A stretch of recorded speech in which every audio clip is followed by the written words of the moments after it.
अस्सलाम वालेकुम। आज एक्सरसाइज 13.2 क्वेश्चन नंबर 2 का सॉल्यूशन हो रहा है। तो एक विद्यार्थी है, एक इंजीनियर का स्टूडेंट है, रचेल नाम का विद्यार्थी है, स्टूडेंट है।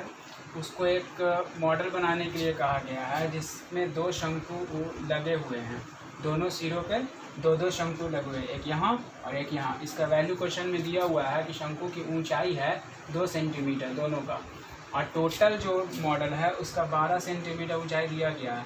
तो अब दो यहाँ है, दो यहाँ है, तो अगर ये दोनों को जोड़ दीजिएगा तो 2 और 2 4।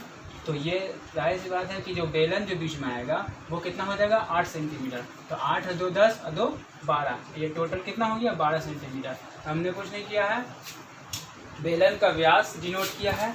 ये बेलन है आपका बीच वाला साइड आपका बेलन है, ये जो है सिलेंडर, इसका व्यास डिनोट किया है, व्यास इक्वल टू 3 सेंटीमीटर। उसके बाद बेलन की त्रिज्या निकालते हैं। त्रिज्या निकालने के लिए फॉर्मूला है d/2, इसको आप सॉल्यूशन कर लीजिएगा। उसके बाद बेलन की ऊंचाई डिनोट किया है। बेलन की ऊंचाई को h1 से इसलिए डिनोट किया है क्योंकि शंकु की भी ऊंचाई है, तो शंकु की ऊंचाई को हम लोग h2 से डिनोट कर देंगे। तो हम लोग बेलन की ऊंचाई को h1 मानते हैं 8 सेंटीमीटर। उसी तरह शंकु की ऊंचाई डिनोट कर दिया h2 सेंटीमीटर, दोनों एक ही है तो एक ही को डिनोट करते हैं। फिर उसके बाद इसमें जो मॉडल जो बनाया गया है पूरा फिगर, उसमें कितना हवा अटेगा उसका आयतन निकालना है। तो मॉडल में समाहित हवा का आयतन, हवा का आयतन हो गया, ये हो गया बेलन का आयतन और ये हो गया शंकु का आयतन। और यहाँ पे 2 इसलिए लगा क्योंकि ये 2 पीस है, ये 2 पीस है इसलिए यहाँ पे 2 लगा, नहीं तो πr²ho ये हो गया बेलन का आयतन और ये 1/3 πr²ho ये हो गया शंकु का आयतन। यहाँ पे 2 इसलिए लगा क्योंकि यहाँ पे 1 है, एक ये है 2, इसलिए 2 लगा। आप यहाँ पर इसको सॉल्यूशन कीजिएगा, शॉर्टकट कीजिएगा इस फॉर्मूला को। तो जो शॉर्टकट करने का रूल क्या होता है कि जो दोनों में कॉमन है, जो दोनों में कॉमन है वही आपको लिखना है। तो पाई दोनों में है, ये हो गया, ये r² दोनों में है, ये बाहर हो गया। अब कुछ नहीं है कॉमन।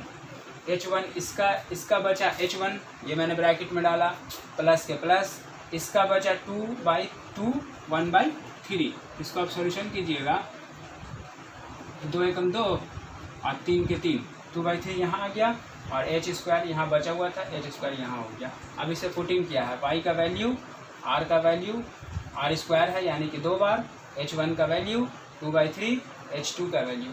इसको सॉल्यूशन किया है, सबसे पहले ब्रैकेट का मैथ ख़त्म किया है। तो ब्रैकेट का मैथ ख़त्म करने के लिए बोर्ड मास सबसे पहले इंटू, ये इंटू किया मैंने, 2 दूनी 4, यहाँ कुछ नहीं है तो 1 आप लगा सकती हैं, 3। उसके बाद आपको यहाँ पे और सॉल्यूशन करना है, ये है भिन्न वाला जोड़ बटा वाला जोड़।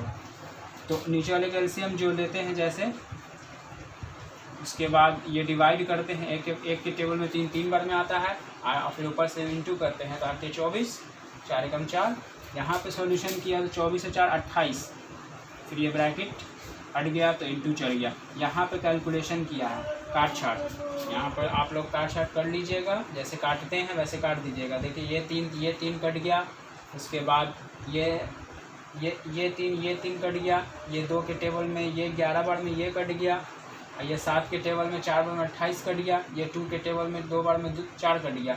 अब बचा फाइनल क्या, 11 बचा, 3 बचा, यहाँ का 2 बचा और नीचे में कुछ नहीं बचा तो नीचे नहीं लिखाया। अब इसका आंसर निकाल दे, 11 3 दूनी 6 और 11 6 66, 66 सेंटीमीटर। और आयतन है तो क्यूब लगाएंगे, अगर क्षेत्रफल है तो स्क्वायर लगाएंगे। बस इतना ही करना, तो एकदम ईजी है। नहीं समझ में आएगा तो आप लोग कमेंट कर दीजिएगा, कमेंट में क्या नहीं समझ में आया, ठीक है। Thank you.